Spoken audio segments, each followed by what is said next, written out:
Thank you very much for listening to this short presentation. I'm going to be talking about Malaysia as a country and the affordable housing crisis it's going through currently despite the measures that's been taken by the government and the scenario of increased investment and how that would help alleviate the affordable housing issue that Malaysia is currently experiencing right now. Affordable housing essentially is talking about the right to a standard of living that is adequate for health as well as well-being of an individual and his family based on what Universal Declaration of Human Rights has stated.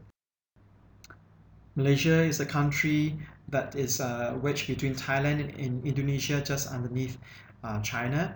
Malaysia's capital city is Kuala Lumpur, with a population of 28 million and a GDP per capita of 10,000 US dollars. It has most recently attracted a lot of attention in the housing affordability gap challenge that we are currently going through right now. There's lots of media releases that's that housing mismatch and the middle income trap that we're going through as the challenge has been really because of the housing price increase that we've been experiencing, especially over the last 3 years, after implementation of government policies such as tightening of credit controls in terms of houses an individual could borrow, as well as reinstatement of the real property capital gains tax that has been introduced back by the government again. Price increase has been seen right through the different states, especially with the capital city Kuala Lumpur. The rate of annual price change in the last year has been around about 12%, and that's been quite consistent over the last 3 years, especially after implementation of the government policy. The increase in price is not helped by the falling in the growth of supply over the last 3 years. It's been sitting around about 1% in the last 3 years, especially when the government put in new policies of credit control. With population to be growing at another 4 million over the next 6 years from a current population of 6 million, it's going to be putting strain on individuals to be able to afford houses, especially in the capital cities.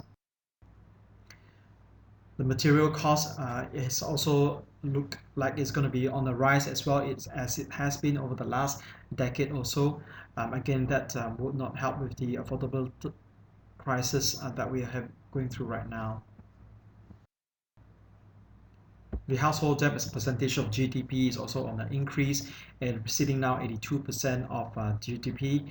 That level was around about 60% only just 2008.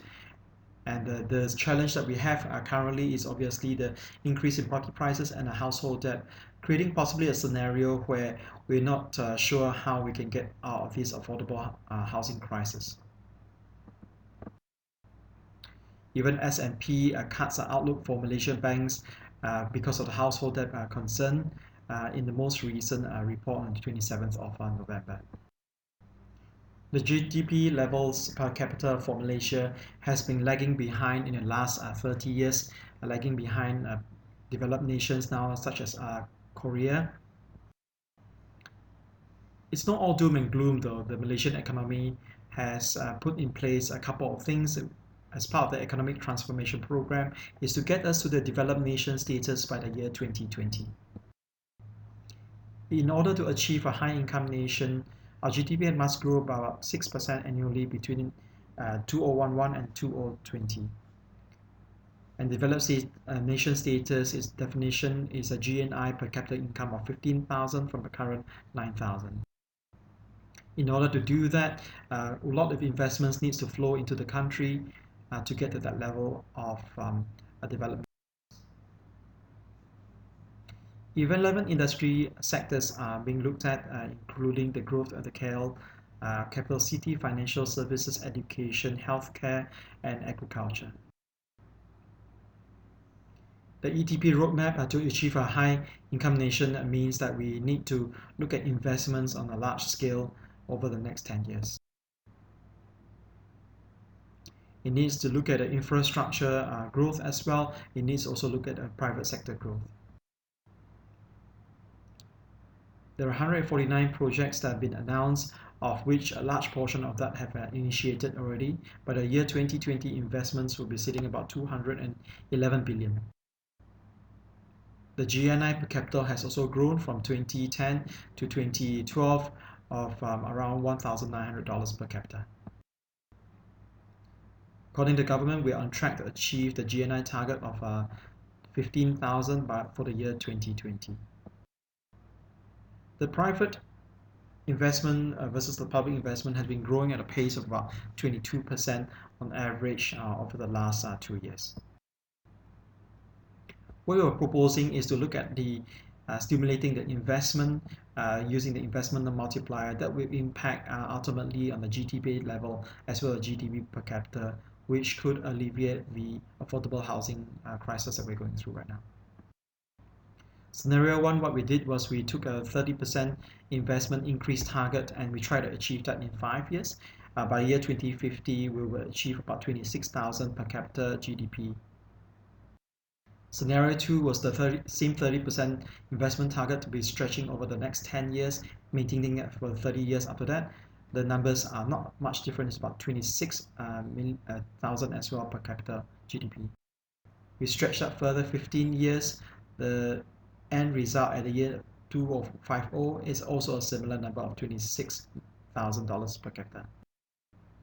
When we look and try and double the investment within a short period in the next 5 years and just maintaining that for the 10 years because of possible stretch of resources in that short-term investment target, we found that the GDP per capita on the base case compared to a scenario where there's intervention, there was not much difference at all.